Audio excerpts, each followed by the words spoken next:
Hello साथियों, भारतीय संविदा नियम 1872 द इंडियन कॉन्ट्रैक्ट एक्ट 1872 की धारा 1 हम आपको बता चुके हैं। आज हम आपको बताएंगे धारा 2 यानी निर्वचन खंड इंटरप्रिटेशन क्लॉसेस, यानी इस एक्ट में उपयोग में होने वाले टर्म्स शब्द जिनका उपयोग इस एक्ट में किया गया है। तो जिन साथियों ने अभी तक हमारे चैनल को सब्सक्राइब नहीं किया, हमारे चैनल को जरूर सब्सक्राइब कर लें और वीडियो को लास्ट तक जरूर देखें।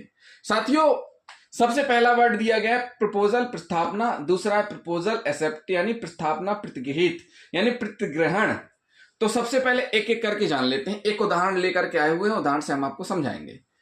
एक पर्सन है, इसने अपना घर बेचने के लिए बी को प्रपोजल रखा। ए ने कहा कि वह 50 लाख की कीमत पर अपना घर बेच देगा बी को। बी के सामने प्रपोजल रखा कि भाई हम आपको अपना घर 50 लाख रुपए में बेचना चाहते हैं, क्या आप लेना चाहते हो? तो जहां ए के द्वारा 50 लाख रुपए की कीमत पर बी को घर बेचने का प्रपोजल रखा गया है, जो ए ने रखा है, तो ए ने जो प्रपोजल रखा है उसको बोलते हैं प्रस्तावना। क्या बोलते हैं? उसको बोलते हैं प्रपोजल या प्रस्तावना। ए ने जो घर बेचने के लिए प्रस्ताव रखा है बी के समक्ष, उसको बोलेंगे प्रपोजल यानी प्रस्तावना। अब बी ने ए के प्रपोजल को एक्सेप्ट कर लिया कि वह 50 लाख रुपए का घर ले लेगा ए का। तो यहां पर क्या हो गया? प्रपोजल एक्सेप्टेड यानी प्रतिग्रहण। क्या हो गया? प्रतिग्रहण। क्या हुआ? प्रतिग्रहण हो गया। क्या हो गया? प्रतिग्रहण हो गया। तो जैसे ही प्रपोजल एक्सेप्ट कर लिया उसने, तो यहां पर ए ने प्रपोजल रखा, बी ने प्रपोजल एक्सेप्ट किया, तो वो बन गया वचन। क्या बन गया? वचन हो गया। आपस में एक प्रोमिस हो गया। ए ने प्रस्ताव रखा, बी ने एक्सेप्ट कर लिया, तो क्या हो गया? वो वचन हो गया। क्या हो गया? प्रोमिस हो गया। ठीक, क्या हो गया? वचन हो गया। वचन किसने दिया? बी ने दिया। किसको? ए को, कि वह उसका घर खरीद लेगा। अब जो वचन हुआ है, वचन में प्रतिफल समाहित होता है। प्रतिफल क्या होता है? कंसिडरेशन समाहित होता है। क्या होता है? कंसिडरेशन समाहित होता है। यहां पर ए को क्या प्रतिफल मिल रहा है? ए जब अपना घर बी को बेचेगा तो उसको क्या मिलेगा? 50 लाख रुपए। तो ए का कंसिडरेशन क्या हुआ? यहां प्रतिफल दोनों को होता है, एक दूसरे को। ए को क्या मिल रहा है? 50 लाख रुपए। लेकिन बी को क्या मिल रहा है? एक घर मिल रहा है। तो ए को प्रतिफल क्या हुआ?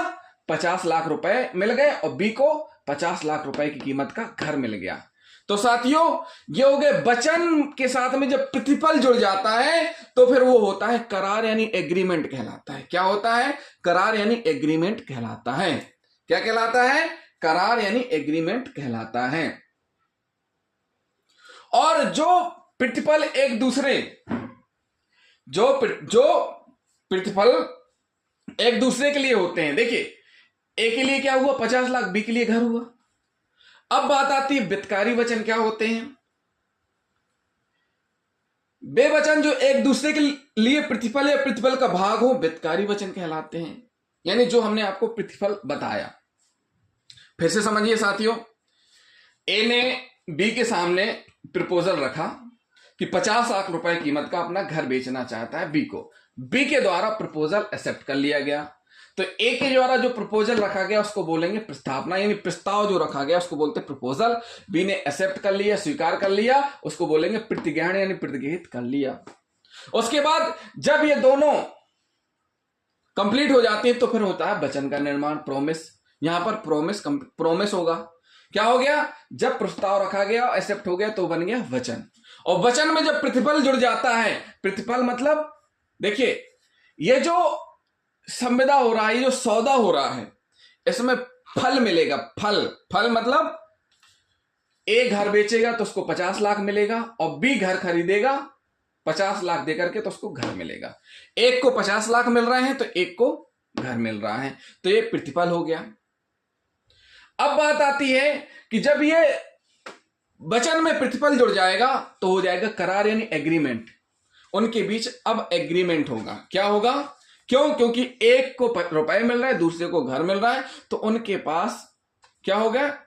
एग्रीमेंट होगा। उनके बीच में आपस में एग्रीमेंट होगा, एक अनुबंध होगा, एक करार होगा।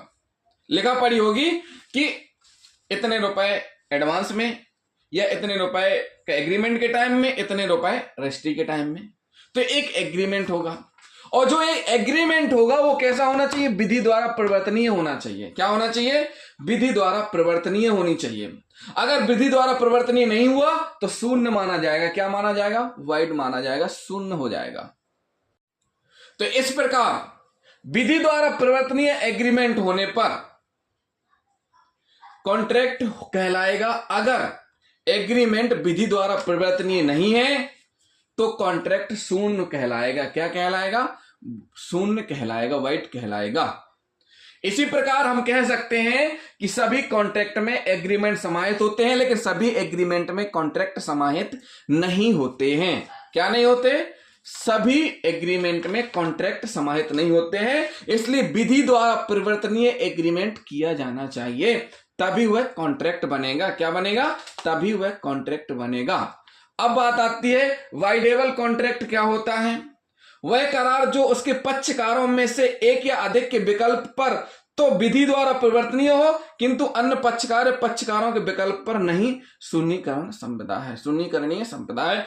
एक पक्षकार के द्वारा, इसमें कहा गया है कि एक या अधिक विकल्प पर तो विधि द्वारा परिवर्तनीय हो, किंतु अन्य पक्षकारों के विकल्प पर विधि द्वारा परिवर्तनीय लागू नहीं हो, तो वहां पर क्या हो कहलाएगा? शून्यकरण संविदा, वाइडेबल कॉन्ट्रैक्ट कहलाएगा। और जो कॉन्ट्रैक्ट परिवर्तनीय नहीं रह जाती है तो वह शून्य हो जाती है। क्या हो जाती है? वह इनफोर्सेबल हो जाती है।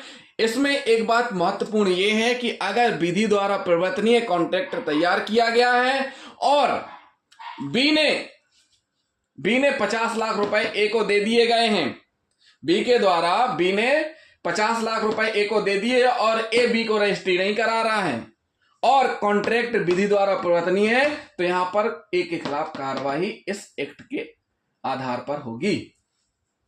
क्यों? क्योंकि जो एग्रीमेंट है वो विधि द्वारा परिवर्तनीय है। तो साथियों फिर से समझ लीजिए, प्रपोजल, प्रस्तावना, प्रतिगृहित क्या होती है? प्रपोजल, प्रस्तावना, प्रतिगृहित क्या होती है? ए ने बी को प्रपोजल यानी प्रस्ताव रखा कि वह 50 लाख की कीमत का बी को घर बेचना चाहता है, तो ये क्या हो गया? प्रपोजल हो गया, प्रस्तावना हो गया। और बी के द्वारा प्रपोजल एक्सेप्ट कर लिया गया तो वो प्रतिग्रहण हो गया। जहां ये दोनों जुड़ जाते हैं वहां वचन का निर्माण हो जाता है। आपस में उनका क्या हो गए? वचन यानी प्रॉमिस हो गया। प्रॉमिस किसने कर दिया? बी ने कर दिया, ए ने भी कर दिया। दोनों ने एक दूसरे को प्रॉमिस कर दिया कि भाई हाँ ठीक है, हम आपको बेचेंगे। उन्होंने बोला हम खरीद लेंगे। तो यहां पर क्या हो गया? वचन हो गया। तो एक हो गया वचनदाता, एक हो गया वचन ग्रहीता, एक हो गया प्रोमिसर, एक हो गया प्रोमिसी। उसके बाद प्रतिफल, वचन के बाद फिर आता है कंसिडरेशन। एक दोनों को कंसिडरेशन होगा। यहां पर एक को रुपए मिलेंगे तो एक को मकान मिलेगा, एक को 50 लाख मिलेंगे तो बी को घर मिलेगा। इसी प्रकार अगर मान लीजिए जैसे ही प्रतिफल की बात आ जाती है फिर उसके बाद होगा करार।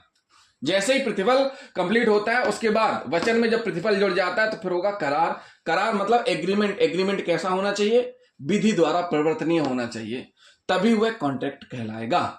ये विधि द्वारा परिवर्तनीय हुआ फिर वो कॉन्ट्रैक्ट कहलाएगा। अगर विधि द्वारा परिवर्तनीय नहीं है तो वो फिर कॉन्ट्रैक्ट शून्य हो जाएगा। तो साथियों ये हुई धारा 2। तो जिन साथियों ने अभी तक हमारे चैनल को सब्सक्राइब नहीं किया, हमारे चैनल को जरूर सब्सक्राइब कर लें और वीडियो को लाइक और शेयर करना ना भूलें, साथ ही साथ कमेंट भी करते जाएं। थैंक यू साथियों।